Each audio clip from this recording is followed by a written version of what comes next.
Hello everyone, and welcome to Sky Observers Hangout. My name is Michelle. I'm the Director of Public Observing at the Adler Planetarium in Chicago. And I'm Hunter Miller, a public observing educator here at the Adler Planetarium.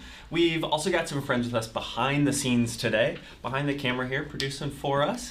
We have Dylan helping out today, and then also online, we have our friend Bella, who will be moderating the chat today. So if you see the Adler Planetarium's name in the chat, that's Bella. Not only will she be sharing helpful links and information with all of you, but she will also be passing along any of those really pressing questions that you have for us today. So let us know what you're thinking, what you're wondering about while we're live today, and we will be happy to answer any of those questions that you have. Sky Observers Hangout is our place to gather together to nerd out about the sky. So our goal is to give you practical tips to hopefully help you find something useful there to be able to observe something cool in the sky. If you have any questions today, or you just want to share your love of sky observing or astronomy in general, let us know. You can do that. So you can do that in the chat. Now to start off, let us know where you're tuning in from. We'd love to know where you are right now watching us. While you do that, hey, the Adler Planetarium is open for visits. If you're here in the Chicago area, please come and visit us. Bella is going to put a link to purchase tickets in the chat in just a sec. And also, a link to sign up for our emails. Absolutely. You know, I actually saw somebody posting in the chat even before we went live. They were tuning in from Texas today. Oh, hello, and we're Texas. Excited. I think I also saw that their name was Parker, which has some connection to the show, which you'll learn about a little later in the stream today, which Parker, is funny. Parker, did you know what we were talking about Yeah, today? there's a solar probe out there named after you, it sounds like. That's cool.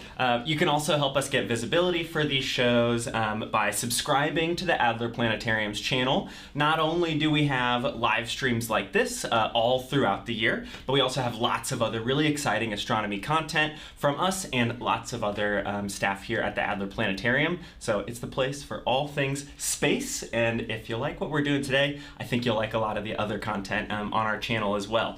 If you enjoy the show today, give us a like as well. Seeing some other folks letting us know where they are tuning in from today. We've got some Mokina, Illinois. We've got some Rogers Park here in Chicago. So thank you all so much for joining us. I think we might have some folks joining from in this building as well today. Yes, we think so. Yes. So we know who that is in Mokina. And Texas, that must be you, Parker. But if there's anybody else, if you'd like us to give you a quick shout out where you're turning in from, hey, let us know. We love doing that. Now, our location is a little bit different from where we're often set up. I mean, we move around a lot here at Sky Observers Hangout. We're always chasing the best place to do our shows and get the best views of the night sky. But oftentimes you have us in the Dome Observatory here at the Adler Planetarium.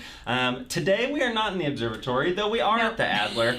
Not the best weather today, we do apologize. So we won't have live views from our telescopes, but we will talk about some ways that you can view live views of the sun, actually even from home as well. Yep. So all kinds of stuff to talk about today anyways. It's raining out right now, we couldn't be outside. But we're in an office here at the Adler. So who do we have? We have Arlington Heights joining us on their lunch break. Thanks for joining us, and hopefully you'll learn something fun. That's what I've been telling everybody. I was like, hey, 12 to 1, perfect thing to watch while you're eating lunch. There you go. We'll be excited to let us know what you're having for lunch today in the chat. I had a salad, so haven't gotten to mine yet, but I'm sure it'll be delicious after the show.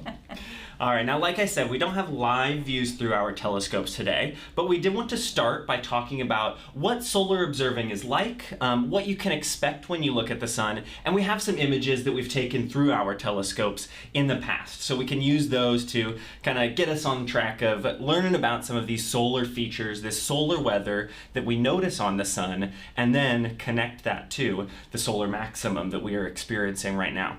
So it looks like we've got a couple different images of the sun on screen right now, Michelle. So can you describe to the viewers at home a little bit about these different images that we're seeing and how we're getting these images? Because I'm already noticing that they are showing very different features of the sun. Yeah, for sure. So we've got a couple different telescopes that were used to take these images. So the one on the lower right, That one was taken with a filter on a telescope. We call it white light. White light just refers to all the colors that the sun, all the light, the visible light that the sun emits. And we can put a filter on our telescope that cuts down on the overall amount of light just to bring it down to a level that's safe for just a regular telescope to look at, because you do not want to go pointing a telescope at the sun. Don't do that unless you've got a proper solar filter for your telescope that was actually designed for that. So that was what was used to create that lower right image, and so that just cuts overall the amount of light. But the other two images, so the one above it and the one to the left, those were taken with a telescope that cuts down on all the light from the sun except for one very specific wavelength of light, and that is kind of a pinkish red color that is emitted by glowing hydrogen, and so that is what we call a hydrogen alpha telescope. And so that is just blocking out all the light from the sun except for a very little tiny amount. Yeah, so we call those narrow band filters, right? They're focusing on a particular wavelength of light, and that allows us to see some activity on the sun that we can't see with those white light filters. And I'm glad that you mentioned that, how much of this is blocking out of the light, because it's a question we often get asked when we invite people to look through our telescopes is, whoa, is that safe, right? You imagine the goal of a telescope is to collect more light than our eyes, right? So we have to use these very special filters to make sure that it is safe. Don't go pointing any binoculars or telescope that you have at home at the sun without really knowing what you're doing. Exactly. That's a great point. The bigger the telescope is, the more light it gathers. And telescopes are designed to see dim stuff. The sun is anything but dim. So that's a case where we'd have way too much light and we have to cut it down. So if it's sunny where you are, maybe in Erlangen, Germany. Or far enough away from here that it could be. Yeah. Or Kenosha, Wisconsin, or Midway. I assume, is that Midway Airport or Midway Island? I don't know which. So it says Midway. Though, if you're watching from Midway, clarify, where exactly are you? Because those two locations are very different. So anyway, it's really fun to be able to point a telescope properly filtered at the sun, because that question we often get is this safe? Hey, it's a good one. You don't want to trust any random person offering solar views on the street. I get it. Now, the reason we use these different kinds of filters is because they are really showing us different layers of the sun, right? So this one that you talked about is the white light view, is something that we would call the photosphere. The kind of colloquialism for it is the surface of the sun, though we always like to point out this is not a surface. It's all gas all the way through. It's not a solid surface like we have here on Earth, but it is as far in as we are able to see. So this is where a majority of the light is coming from on the sun, and so that is why when you block out the light universally, that is the layer that we see. With this more specialized filter, we are able to see some activity much higher up in the sun's atmosphere, a layer called the chromosphere. And so what are some of the kinds of features that we can see in these two different views? So photosphere, that comes from two words. Photo means light, sphere means region, and that is the region where the light comes from. Well, that's the bright light that we see. Again, we've said many times that it's a lot of light. When you cut down that amount of light, you can start to more easily see some of those features, and you can see that stuff that looks dark. On the sun, those are called sunspots. And when you cut down on the overall amount of light, you're making those sunspots appear darker, but in fact, they actually are very bright by themselves. But in our telescopes, they appear dark. These are areas that are a little cooler than the rest of the bright part of the sun, a few thousand degrees cooler, which sounds like it would be pretty chill. Yeah, still, 6,000-7,000 degrees on those sunspots. Anything but. It's cold for the sun. Yeah, cold for exactly, the sun. exactly. Now, one thing I wanted to point out is these are previously taken images of the sun. These are not from today, but they are from fairly recently, still in this kind of period of solar maximum. But I did want to talk a little bit about some of the ways that you can actually live view the sun through different telescopes around the world. So I'll start with actually this one here, apologies, that is a white light view of the sun. So this one comes from spaceweather.com, and Bella's going to post a comment in the chat that has links to both of these websites where you can see these. And so this one is from Space Weather. This is depicting the different sunspot groups that we have around the sun. I did forget to pull one that didn't have the numbers, but I kind of like having the numbers there. Yeah, so all of these different numbers that we see, these are how we essentially keep track of the different sunspot groups that we have. They are not always going to appear in this exact location. They can last anywhere from a few days up to a couple of weeks. And so you will see them move across the sun over time. Some of the really big groups will even make a full rotation around the sun, go behind and then come back. And so we use these numbers to keep track of them. more than one That's rotation true, yeah. around the sun. Yeah. So the sun does rotate, and so this is a great way if you want to, if you have a proper solar telescope, or you can go on spaceweather.com and see this image posted every single day. And so then you've got this way to, if you look at this over time, like one image the next day, you can watch the sunspots appear to march across the sun as the sun turns. And you can see these sunspots change in size and number. And so scientists do number the sunspots, and so those are the numbers that you see illustrated on the image. It's essentially how we name the different sunspot groups. Now the other site that I had pulled up here, these are a collection of different hydrogen alpha telescopes around the world that are imaging the sun. Now this one has a few different ones. You can see some of them have been updated more recently than others. Some of them, well, 971 days ago was the last update, so maybe that one's not very operational right now, but we've got a few on here that we can take a look at. I was really enjoying this one earlier looking at it. So this is showing that hydrogen alpha view, showing some of those other features in the chromosphere that can start to come out. These are great ways to be able to keep up to date with the space weather, the solar weather that's going on out there, without having these specialized telescopes. So anyone can go in and see these images. This is showing you through the hydrogen alpha telescope the chromosphere layer of the sun. So the photosphere is the layer where the bright light comes from. The chromosphere is a little bit higher in altitude, a little bit farther from the center. It's a little bit cooler, and it's a lot dimmer. So that's why we cut out all the rest of the light except for this very one specific wavelength of light from glowing hydrogen, and that color happens to be kind of a pinkish red color. Chromosphere, chromo means color, sphere means region. So the region where this particular color of light is coming from. Now, looking at these images of the sun that are live today, right? I can see one thing that I notice is there's a lot going on, right? We saw tons of sunspot groups here, especially. This is where you can really start to appreciate the level of activity that we have on the sun right now. So I know from experience that this is not what the sun looks like every day. There are oftentimes years where you can go 3/4 of the year where on 200 plus days you will not have any sunspots visible on the sun. And this really gets us into our main subject matter today, not just observing the sun, but talking about solar maximum and the solar maximum that we're experiencing right now.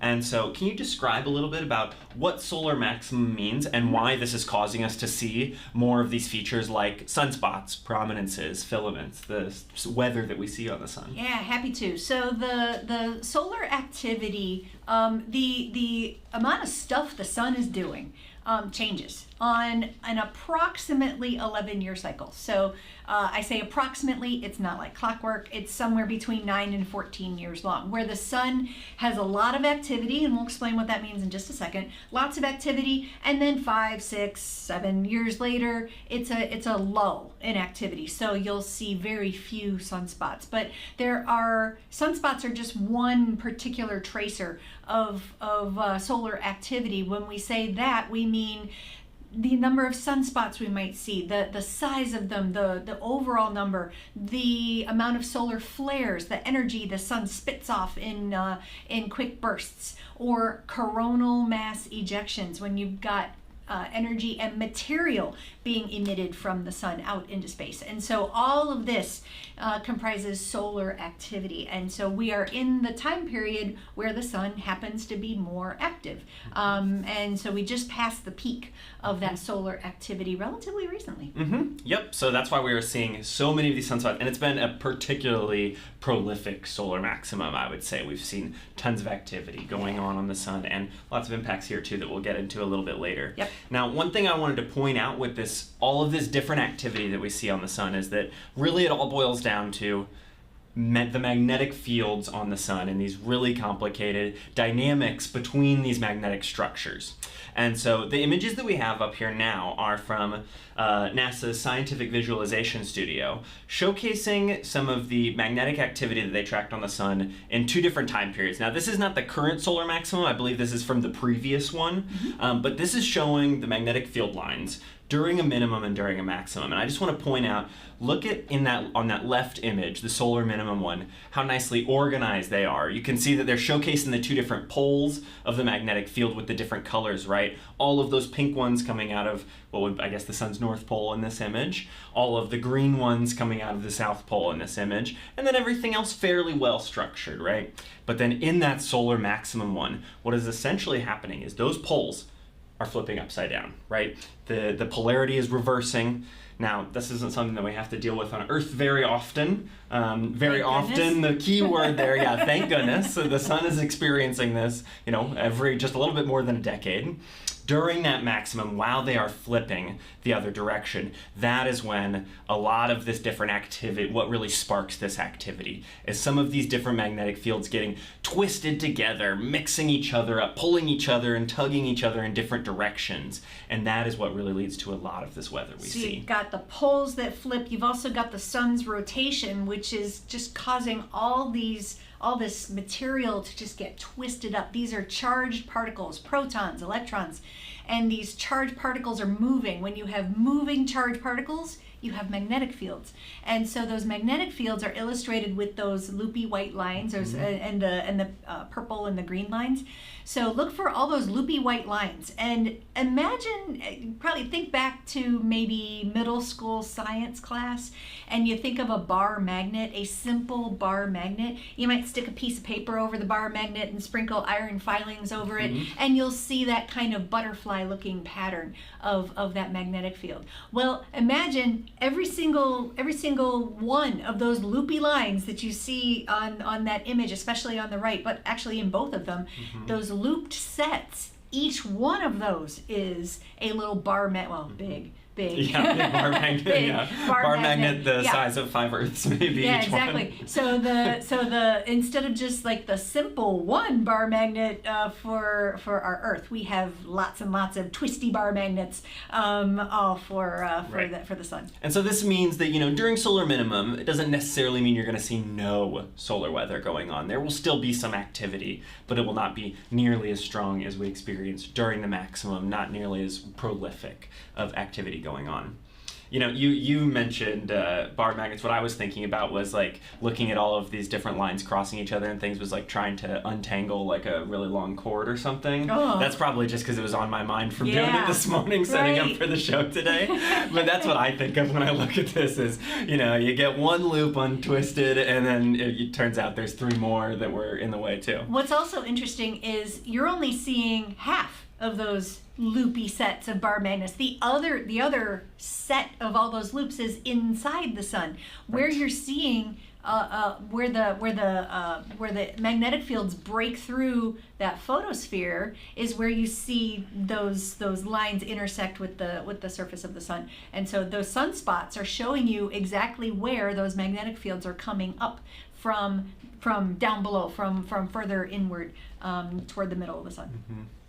Yeah, so I really think you start to get an idea of just how complicated the sun is. I know it might look simple up there in the sky, just a big glowing ball, but there's a lot of stuff going on there, a lot of complicated activity, and really there's still so much we're doing to discover these things about the sun. You'd think the star closest to us, we would know everything about it by now, but we don't, and it is still really complex. Yep. And actually, the next thing I wanted to talk about kind of highlights that, because, It's hard for me, even though it's been almost a year and a half at this point, it's hard for me to think about the sun and not talk about the total solar eclipse that crossed a lot of North America last year. We both got the chance to be in the path of totality down in Carbondale, Illinois. Yep. And so I'm still talking about it with everybody, but I figured this gave us a chance to point out some particular things about the solar eclipse that I thought were interesting. And so those, and how it relates to solar maximum, and those are actually some of these prominences that we were able to see during totality, right? So this was a question that I had from a bunch of people after they saw the total eclipse was, what were those pink dots? I see these pink dots around the edge of the sun. And in this image taken during totality, you can start to appreciate what they were a little bit better and really see those big prominences in view. And that has so much to do with it being solar maximum and having just a better likelihood of some of these big features poking out. But of course, the chromosphere isn't necessarily the main focus of total eclipse viewing. What layer of the sun are we mainly focused on during totality? So the corona is the layer that we get to see during a total solar eclipse, and there are ways for a spacecraft to study the corona, and there are a couple telescopes on Earth that are able to study part of the corona, but the best opportunity to see it even for a short period of time, is during a total solar eclipse, during totality, when the moon 100% covers that really bright, super bright photosphere. When you block out the bright light from the photosphere, the corona becomes visible. Corona is a Latin word. It means crown, and that's what it looks like. It looks like a crown around the edge of the moon itself, and so that is the sun's outer atmosphere. But the prominences that you can see there are coming up from the photosphere, and those become more easily visible during totality as well. And actually, with the hydrogen alpha telescope live view that we were showing before, I believe on the black and white view, we can show, I think there might be some prominences. Oh, on the black and white one? That's a good question. Let's see Let me check and if we see. can Yeah, see here we go. Here's a prominences. few from 4 minutes ago here. There we go. Yeah, some of these things around the edge. Yep. You So see poking out? they're definitely there, but they're visible light. It's light that our eyes can see. It's just the photosphere is just so bright that we have to cut all that down in order to be able to see them with our hydrogen alpha telescope. Right. Now, we mentioned the kind of difficulty of seeing the corona outside of a total solar eclipse and how it makes those moments really essential for research. And we talked about how, there is a surprisingly large amount of information that we are still learning about the sun, right? And so a couple of, I guess at this point, months ago, we had some scientists that visited the Adler Planetarium and talked here at the museum who were from the Parker Solar Probe mission. So this is a NASA mission that is venturing to, or out there right now. It's actually already kind of nearing its final run that it was originally scheduled for and kind of going into its more continuous work that it can keep doing. But this is the Parker Solar Probe.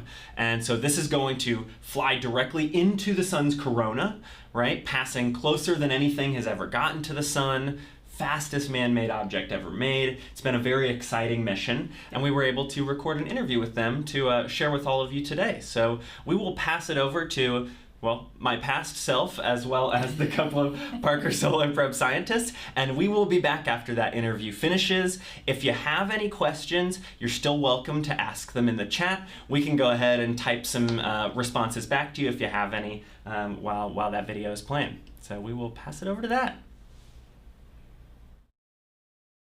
We have some very special guests joining us today at Sky Observers Hangout. A couple of folks from the Parker Solar Probe mission, Adrian Hill and Juliana Vievering. Do you guys want to start by introducing yourselves a little bit to the folks at home and talk a little bit about what you did on the Parker Solar Probe? Sure, yeah, I can start. So my name is Julie Vievering, and I am a solar physicist at the Johns Hopkins Applied Physics Laboratory. And so my role on the mission is that I'm a member of the project science team, and so our job is to make sure that we're getting the most science return out of the mission. So that involves doing research using data from the Parker Solar Probe in collaboration with the community and in combination with other data sets from other missions, and then also sharing the results. Yeah, my name is Adrian Hill, and I'm a software engineer on Parker Solar Probe on the engineering side. Specifically, my software focuses on what we call autonomy. and the space software on the spacecraft that protects it at all times. We're only in contact with the spacecraft from Earth about 5% of the time. So it is on its own that other 95% of the time. And my software monitors the health of the spacecraft and corrects problems if problems occur without the need for human intervention on the ground. So it's great to have both of you here today, coming from very different perspectives, I think, on the mission, and being able to provide insight not only into, the construction of the spacecraft, but how we're using it after the fact. So for the folks at home that aren't familiar with the Parker Solar Probe, imagine you're stuck in an elevator with somebody for just a couple of minutes, and before the doors open, you're trying to explain to them really the heart and soul of the mission. So what would you say? How would you describe it? Yeah, I'll start. We like to say Solar Probe is the coolest, hottest mission under the sun. When you think about mankind, so the Wright brothers flew for the first time. We put men on the moon for the first time. This is a mission that actually touched a star. When you think about it, this is a spacecraft that went and touched a star.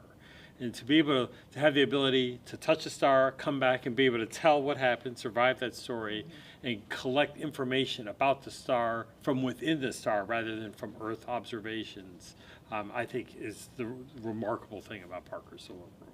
Juliana, want to add anything to Yeah. especially some of that kind of astronomy background, what we're looking for in venturing into the sun? Oh, absolutely. And so, as Adrian mentioned, what's so exciting about the Parker Solar Probe is that it's the mission that has gone closer to the sun than any other mission. We're actually inside the sun's corona.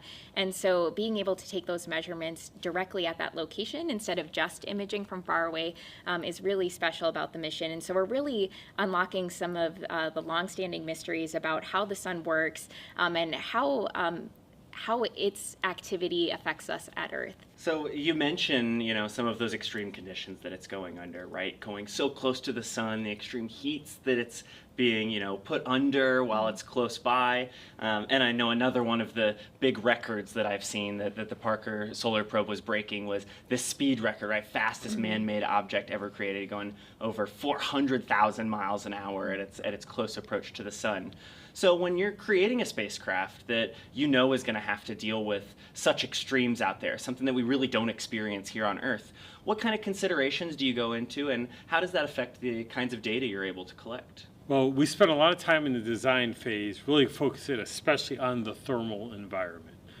So we did a lot of testing in chambers where we try to simulate those conditions as close as possible, testing our cooling system to see how well it behaves.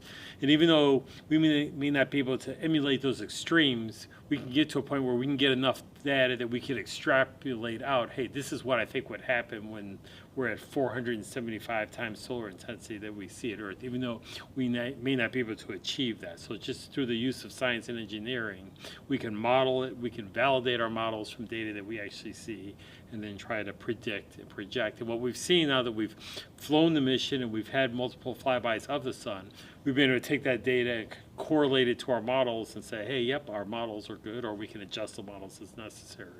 So that's been part of the process with this mission. Mm-hmm. And actually a follow-up question on that. So you're talking about, comparing what you expected with what you're actually seeing. Right. How does this kind of iteration factor into, space missions? We know this isn't the last chance that we're going to have to study the sun. Right. Lots more missions will go and do that. How does that iteration happen? What kind of things were you able to look back on, and how will this help us looking forward? I'll say one thing that NASA does, which is very good, is for all of the missions, there is what they call the planetary data system, where all spacecraft mission data from any NASA spacecraft ends up in this large archive. So missions that are being developed in the future have access to essentially all of the data from all previous spacecraft that they can use to inform that.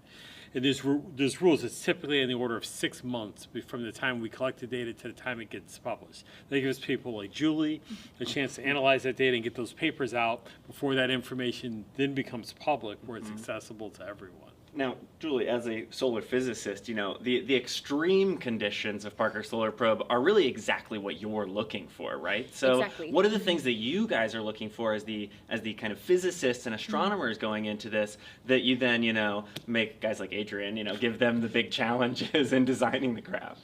Yeah, absolutely. And so in terms of the science of Parker Solar Probe, so part of why we really need to be in these harsh conditions is to, so maybe I'll start back at, we have a lot of telescopes currently that are able to take images of the sun from far away, and we can get a lot of clues as to how the sun works, insight into the sun's activity, but there are some measurements that we can't make from far away. So that includes measuring things like energetic particles close to the sun or magnetic fields. And so some of the questions that those measurements are helping us to be able to address are why the sun's corona is as hot as it is, and how the solar wind that is continuously streaming away from the sun, how that solar wind is formed and accelerated. Mm-hmm. And I think this is something that surprises a lot of folks. When we talk about the sun, we think of it as being something so close, so essential to us here on Earth. And I think it can surprise people how little we really do know. Mm-hmm. And, how did the kinds of challenges that we face in getting near the sun influence our ability to kind of try and continue that knowledge of the sun? So one other question that I had for you guys, and we talked a little bit about this at we had, a live production here today, a program for folks. One of the questions that I asked you guys was, with a mission like this, there's so much time and work goes into it, right? So not only has this craft been out there for 7 years floating through space, right, collecting its data as it goes, but also worked constructing it for a decade previous, and then, the ideation and coming up with a craft like this that has been going on, since the 50s and 60s, right? So knowing that, these projects are so long-term, what is it like to experience seeing something that you made, going out into space and being so successful after, decades of work? Yeah, kind of like, and we talked a little bit about this earlier. Yeah, for me, having started on the project about 5 years prior to launch, so I was involved with a lot of the construction and integration of the spacecraft. We had a very elaborate test program, and we spent a lot of time testing the spacecraft, and where we found vulnerabilities, going back and making adjustments. It could be in hardware, it could be in software, to address those. It was a very iterative process, and I think about the old saying about practice makes perfect. And so we did a lot of practice with this spacecraft to ensure that it could survive in those environments. And when we reached launch, and then for me, seeing this thing behave as we designed it to be, it has performed almost perfectly. It's kind of validated that practice makes perfect, because there are a lot of times we had to recycle design ideas in building it, and to see the reward of a spacecraft that's now achieving its goals without us having to go back and redesign, which we can't do now that it's now that it's all the way out in space. To me, that practice makes perfect adage that we all heard as a kid. For me, that's what I think about when I think of this mission. Now, what exactly does practice for a spacecraft look like? You can't do a practice launch or things like that. What does that practice look like while you're constructing it? Yeah, so a lot of our practice, for myself in particular, so I work a lot in what I call autonomy or fault management, where if something goes wrong in the spacecraft, we have software that tries to correct that problem on its own. So for me, a lot of that practice is we intentionally try to break something on the spacecraft, have something that perform as expected, and we verify that our system will recognize the condition and take some corrective action to fix it. So my job involves a lot of breaking the spacecraft during, and not physically breaking, but simulating or modeling the types of failures that we expect to see, and then validating, hey, the behavior of this spacecraft, it's going to address that fault if it happens. So for me, that's what that practice means is, hey, let's inject these faults and verify this system performs as expected. And now when we fly, and we're flying for real, if those conditions happen, we know the spacecraft is going to do the right thing to protect itself. If you ever need any help, I'm not sure I can help with the autonomy stuff, but I can break stuff. There you go. I think I can probably break stuff. I find like 4-year-olds and 5-year-olds are the best at that. They do a great I'm job. not far off that, mentally at least. So. Now, for you, Juliana, a lot of your work as an astronomer is actually waiting for the craft to launch. Right. So what kind of preparation work do you guys do before before these crafts launch, and how will your role continue to develop as more and more data comes in? So for me personally on this mission, so I joined the team after the launch, so when we were starting to get data, so that was a really exciting part of the mission to be involved with. And I remember, before I joined the team, watching the launch, in the middle of the night. And I, at that point I was a graduate student. I had no idea that I was going to be working on this project someday. But when the scientists are working in the lead up to the mission, you're really thinking about science planning and how do we make sure that the way that the mission works and the way that the instruments work, how are they supporting your science goals? Will we be able to get the data that we need in order to answer our science questions? And so then in terms of for how that role changes once the mission starts, I think it just gets more and more fun the further you get in, because we're getting all these great results in. And so we're doing the research, we're doing our scientific studies, and then also getting opportunities to share our results, both within the scientific community and also with the broader public, which is really fun. Now, one thing that interested me in the talk was that, outside of just doing solar research, it has done some other research as well. You mentioned the Geminid meteor shower and the sort of cause for that and how that originally started. So a question that I have kind of as a follow-up is, how do you factor in these other possible mission goals that you can add on to a mission? Of course, your main priority was the sun, but you want to make sure that you're getting as much time out of these missions as possible and as much research as we can collect. So what is that kind of battle like, and how do you decide what are the extra things that a spacecraft can do? Oh yeah, that's a really great question. And so with these missions, a lot of times you're resource constrained, right? And so you're really starting off making sure I need the spacecraft to do these things in order to achieve these particular science goals. But you always have people in the background, myself included, are like, I wonder if it's going to be able to see this thing or this thing. And a lot of times you're getting those serendipitous observations. And so you mentioned, the dust trail of Phaethon and the Geminids, that we're able to collect that data even though we're not restricted, just to our main science goals, that we're often getting these other measurements as well. And as we move into extended mission, we can do even more of that. And then a lot of what we're doing as well to make sure that we're getting, as much out of the mission as we can is really involving the scientific community, so that it's not just, the core science team, but that we're working more broadly to get these new ideas and hey, what if you tried this? What if we look at this data set in combination with Parker Solar Probe? That's where you're getting a lot of the extra innovation on top of the baseline mission. You mentioned the kind of extra missions and what we can continue to do with the probe. So we've already passed the closest approach that it was making to the sun. We're kind of nearing the end of the originally planned mission here in the next few months, I believe, right? So what does the future for a spacecraft like this look like? What kind of plans do you guys have for its continued work? Yeah, so from the engineer side, we are now in a stable orbit. So we continue to make those closest approaches at that same distance, at that same speed, every 3 months. So that 3-month cadence will continue. So if the extended mission continues, we'll continue to be able to collect and make those observations, with the spacecraft as long as the spacecraft stays healthy.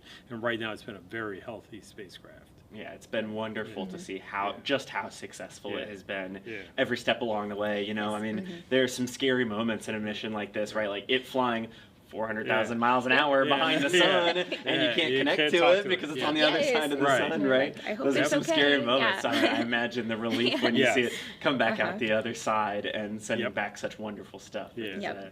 It's hard to imagine for somebody that, doesn't work in space launches and things like that. And then on the science side, so as long as, Parker Solar Probe is healthy, it's making its orbits around the sun, there's going to be great science to be done. And it will change over time, too, because we're going to have new data sets to work with, new missions. So it is always evolving what sort of science questions we can answer in combination with Parker Solar Probe.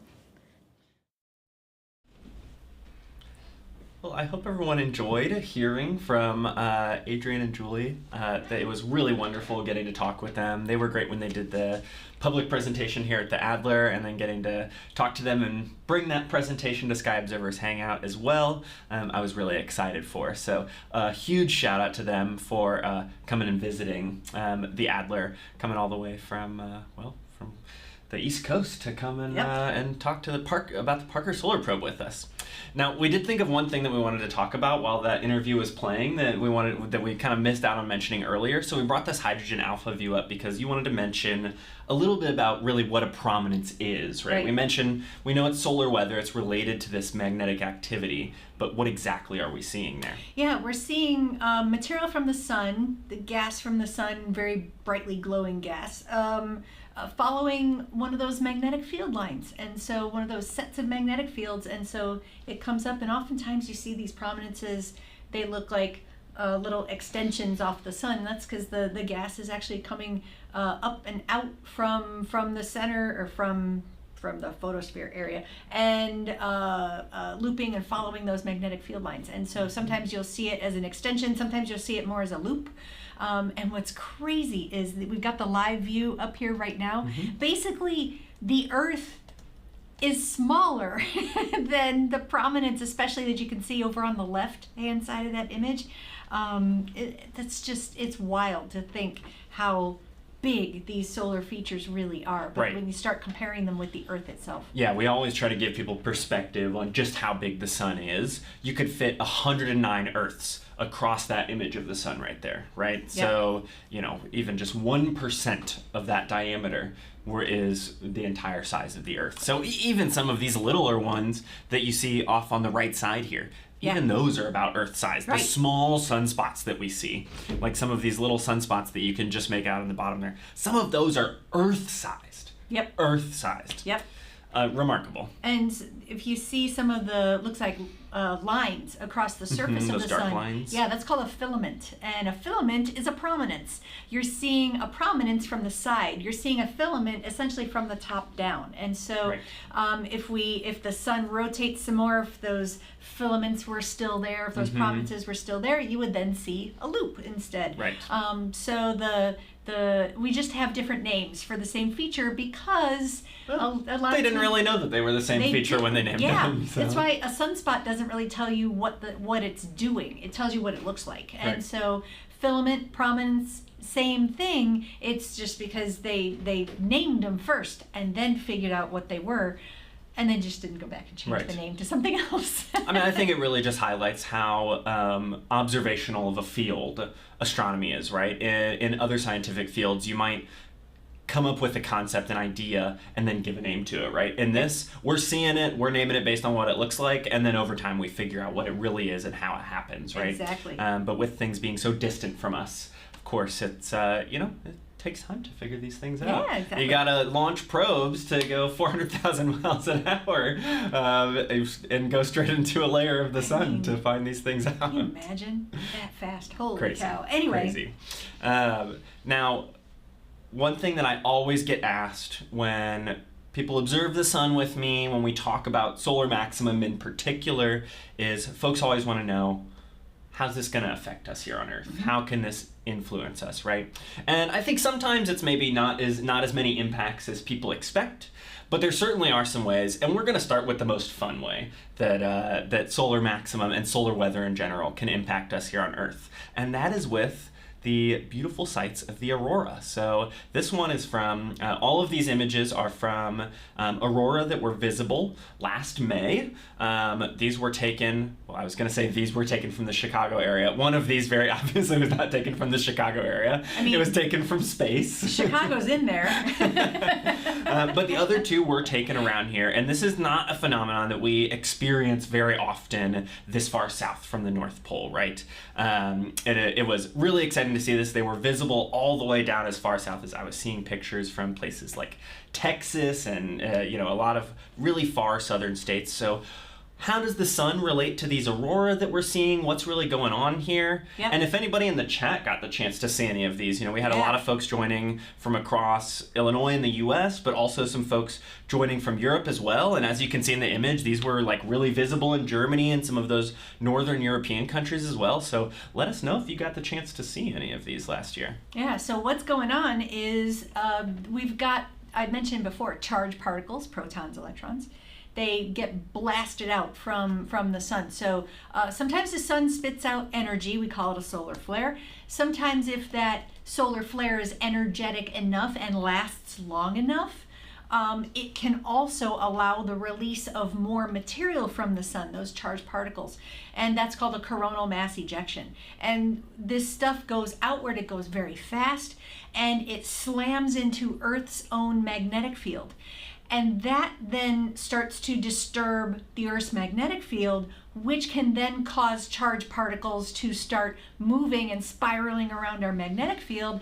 And those charged particles can slam into the Earth's upper atmosphere, causing the molecules of oxygen, nitrogen to glow, and kind of like a fluorescent bulb, kind of. And so the different colors that you see are dependent on a variety of things. It isn't just one thing, but it's the altitude that this is happening at. Is it a few tens of miles? Is it a few 100 miles up? It could be the molecule being hit. Is it oxygen? Is it nitrogen? It could also be the speed of the incoming particles. So all that plays a part in the colors that you see. But these charged particles, this is stuff that's moving, the magnetic field is moving, everything is very dynamic, and then you start to see these auroras move across the sky as well, if you're lucky enough to see them. So we saw them in the Chicago area, at least. We saw them last May, last August, last October. I saw somebody mentioning that they saw them on October 10th last year from the South Chicago suburbs, and folks mentioning seeing them in May.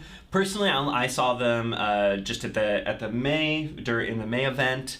I didn't take the picture at the Doan Observatory. That was one of our coworkers that did that, which is an awesome image. I love that thing. I think it was my background on my computer for a while. But the one on the bottom left corner was one that I took from I ventured out into the suburbs in like the middle of the night to try and catch them, and there was a huge amount of activity at like 2 a.m. when we were out there, really dark skies, and I mean, it was even more remarkable than I expected it to be.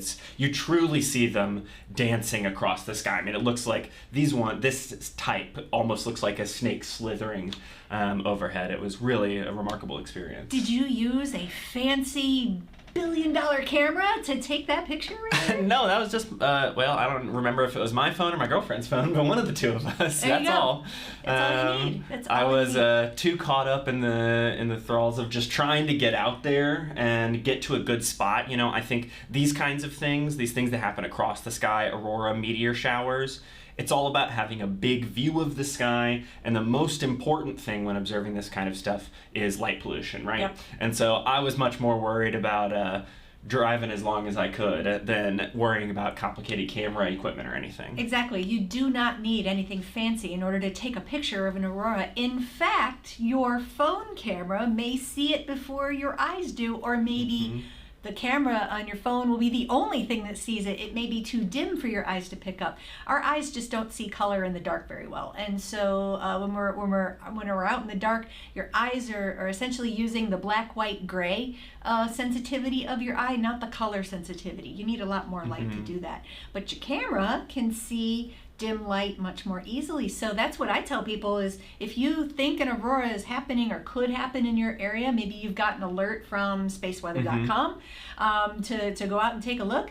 Hey, open up your camera, start scanning the sky with your phone. And what you can also try doing is taking some of those longer exposures. You know, a lot of cameras have this like night sky mode, but you can also often like manually adjust the exposure time. One thing to note is that you do want it to be standing very still if you're taking those long exposures. So sometimes I will even sit it face down on the ground and take a picture like that, having it look straight up.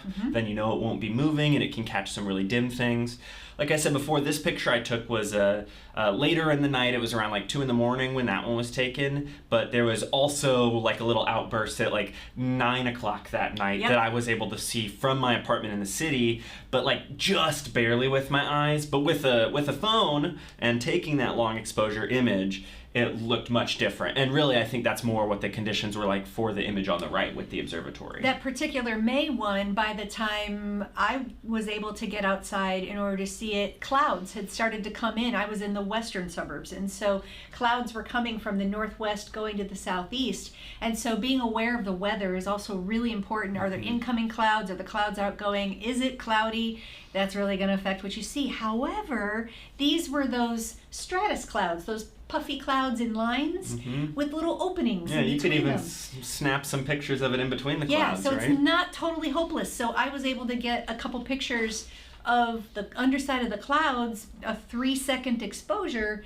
but you could still see the purple glow, purpley pink glow from the light that was still coming through those openings in the clouds. So even if it's cloudy in your area, give it a try. One of those openings might still allow you to be able to see it. Again, even if your eyes can't. I could kind of convince myself I was seeing it. But actually, my camera saw it a lot more easily than I did. The picture that I got it too was after that cloud group passed. While it was raining and things during those hours of the night, I was waiting in a 24-hour IHOP, I think. Really? Yeah, I sat in IHOP and waited until it quit raining, and then we went out to a dark place and a huge outburst. It was an awesome night. It was really fun. We are not sponsored by IHOP, but if IHOP wants to sponsor Sky Observers Hangout for that would be great. But one of the other really great tools that we all are using, at least that I'm using, and I can help spread the word to my colleagues here at the Adler, is, and we do not work for them, we do not get sponsored by them, I just love their product, and it is the space weather alerts from spaceweather.com. And it's something you pay for, but it is totally worth it if you're really interested in seeing those conditions. Get ready to be able to possibly see. Right, because we can kind of predict them a few hours in advance. Actually, we'll see the actual storm, the solar storm that caused these aurora, and that's kind of the connection to solar maximum, is we can see those sunspots, we can see the big activity, them releasing a lot of this material, and that can give us an idea of when they will hit the Earth. It's really hard to predict just how they will interact with the Earth's atmosphere, so it's never going to be exact, but we can start to know, a few hours in advance of it. Yep, maybe might get a couple of days warning. If there's a coronal mass ejection, you might get a few hours warning if it looks like it might be, the conditions might be good.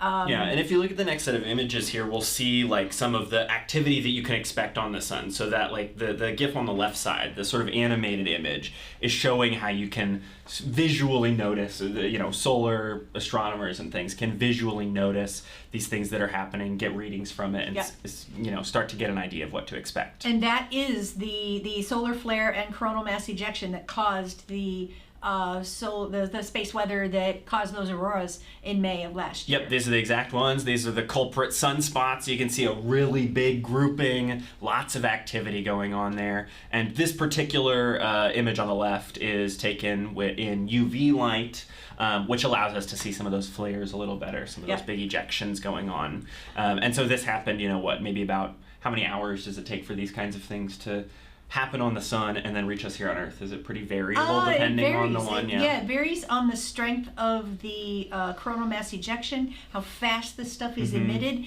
If another one has already happened and a next one happens, the first one kind of clears. Together. Yeah, it clears out some material in the solar system, which can cause the other one to move faster. Well, to keep it speedy. It doesn't speed up, but it could cause it to stay speedy, which maybe the first one might take longer to get here and the second one might take a shorter amount of time to get here. There's so many things going on. Yeah, it starts to show you why it's so difficult to predict these aurora. And everything is so dynamic that it could be all the predictions in the world, but if there's not a great connection with the Earth's magnetic field, if the solar wind magnetic field and the Earth's magnetic field don't have a great connection, it could be a really strong coronal mass ejection, and you don't have that good connection, you're really not going to get the auroras happening all that strongly. By the way, our friend in Germany... I was going to mention the same thing. Yeah, so funny thing, the Perseids, seeing the auroras on the night of the Perseids, that's exactly why I was outside to spot a Perseid, saw the auroras. Really? Yeah. Did I see one Perseid? No. Well, the aurora might have gotten in the way a little bit, drowned out the dim ones. Kind of did. But still sounds like a lovely night of observing either way. So thanks for sharing that experience with us. It was after a concert, and we were driving home, and I got an alert from spaceweather.com. We were about 5 minutes from home. Wow, and perfect. I'm like, hey, I guess I'm going outside. So yeah, this is really great. Now, this was the biggest solar storm. The one in May of last year was the biggest solar storm to directly impact the Earth since 1989. So this really was a big one, and it exemplifies how significant of a solar maximum this has been. But this is far from the biggest solar storm that we have witnessed, right? So there was also one that occurred back in 2012 that we are, I would say, quite fortunate that it didn't interact with us here on Extremely. Earth. And the video of that one is absolutely insane, seeing how much material ejected out of it. Now, this one, so you can see the sun's that little disk inside of the dark circle in the middle. Yep. And look at this ejection that comes out. Wow. Yeah. And so this was taken with a spacecraft. That dark circle is because the sun is bright, of course, and we need to block out the bright light from the sun and then some in order for that spacecraft to actually see the rest of the corona and everything else.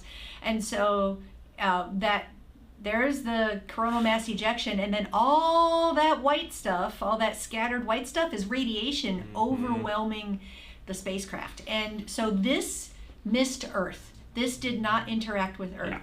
Yeah. If it had, it could have been pretty devastating because you've got all this radiation that could then interact with satellites that are not within the Earth's magnetic field, and to get any protection from that. There could have been a lot more problems that could have occurred. But thankfully, this was at least... Yeah, this one missed. So yeah, we were okay that time. For sure. Yeah. Now, I have seen people compare this one to potentially the solar storm that happened in 1859 to cause the Carrington event. People that are into astronomy might have heard that name before.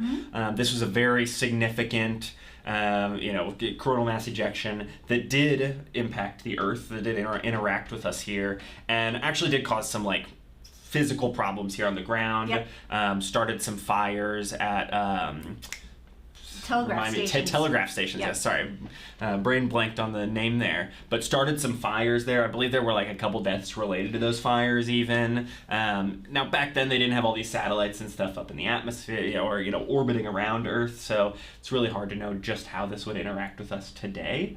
But it can have big impacts on us. Definitely. So what had happened back then, there was the reason this is named for Carrington, who was Richard Carrington, who was a scientist who was taking a look at the sun through his telescope safely, and he noticed this brightening of the solar surface, and he went, "Oh, that's interesting."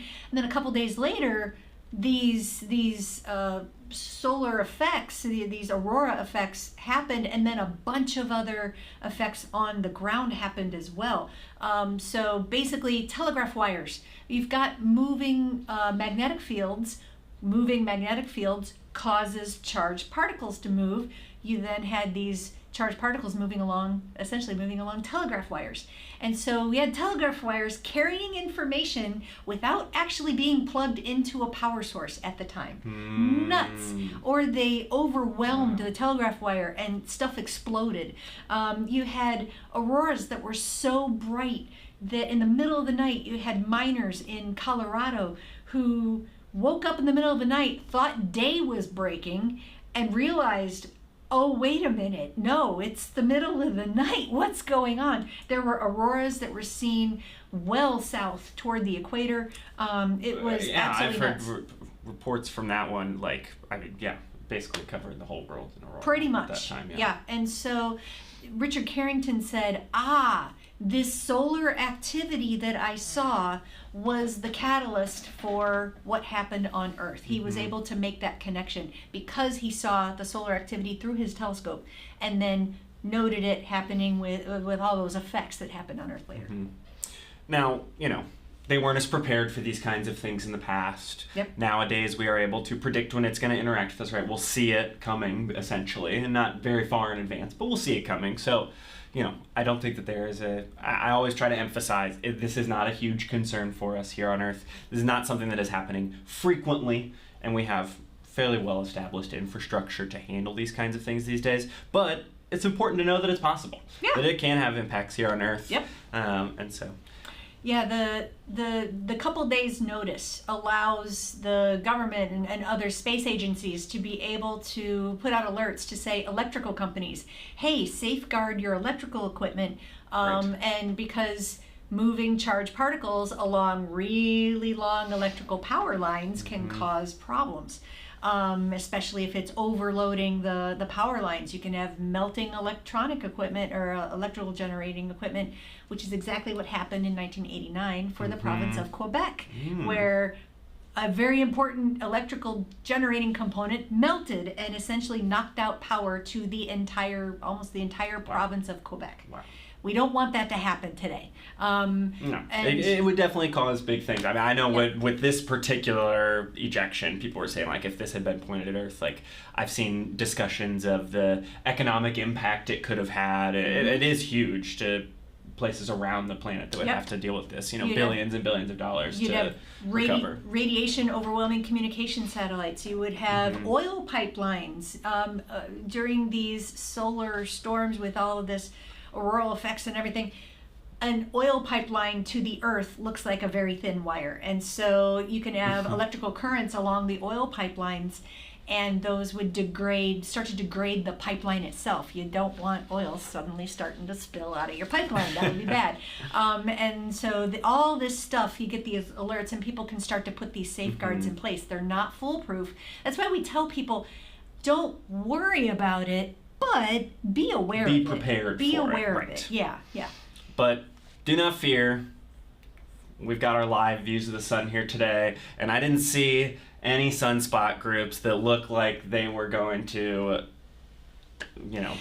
cause any of these kinds of things right now. Yeah, so what scientists do is they take a look at the magnetic fields themselves, and when they see a particular type of magnetic field, that's when they start to go, oh, this particular type is very unstable. This is the type that can break and spit off material into the solar system. So none of the sunspot groups that are on the sun right this very second today, which is July 25th, 2025, none of those are that unstable kind. Right. So they just make for some great telescope views of the sun. And realistically, we are kind of getting closer to the end of this solar maximum, or at least like near the peak, and it starting to drop down after this. These numbers are really hard to predict, like we said earlier. As is everything with the sun is complicated, and we're still really narrowing down exactly when those maximum and minimum periods start and end, and when we can expect to see these peaks happening. But it has been a joy observing the sun for the last year and a half between eclipses, aurora, solar maximum. We've had a lot of stuff going on the sun, and that's why we wanted to take the chance today on this fine Friday afternoon to talk a little bit about the sun with everybody at their lunch breaks. Or dinner breaks if you're in Germany today. Right. So those of you in the Chicago area, we're sorry we couldn't show you the sun directly, but if you're looking out the window, you know exactly why. It is pouring cats and dogs out there right now. But wherever you are, if you're elsewhere, hopefully you get to see the sun, and hopefully you can check out the resources that we've shown you. The live solar images, the spaceweather.com is a great place to start to get those as well, to get those aurora alerts. So great to get those. And yeah, hope it gives you a new appreciation for that star of ours in the sky. And if you're local and want to take a look through our telescopes at the sun, we often have them set up on Monday, Friday, and Saturday mornings, as long as the weather is clear outside. So you're always welcome to stop by and check out where the solar weather is today. Make sure we're safe here on Earth. Get a little view with your firsthand through the telescope.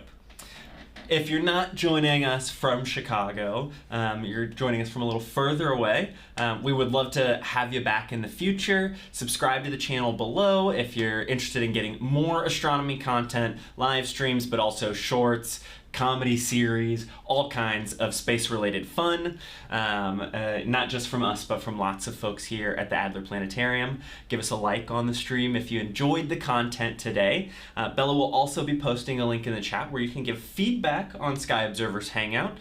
We love to hear how we can make the show better, and you can also suggest potential topics for future shows on that form too. So fun chance to let us know what you might be interested in. We look at it. It's definitely something we actually sometimes get ideas from. Yep. So. And whether you're watching this live or after the fact on demand, we always love to hear from you. If you want to post any of your solar images that you've taken or aurora images that you've taken before, post them on social media, tag us. We use the hashtag #lookup for all of our observing pictures that we like to post. And so we would love to hear from you about that. Other than that, Michelle, any last words for the folks at home? Hopefully the sun will be out for you tomorrow. So thank Yeah. you so much. If you can't see the sun today, we hope to see you here at the Adler. And when you do, hopefully you can take a look through our telescope and enjoy the sun for yourself. Yep. All right. Thanks so much for joining us for this episode of Sky Observers Hangout, everybody. Thanks a lot. Have a great day.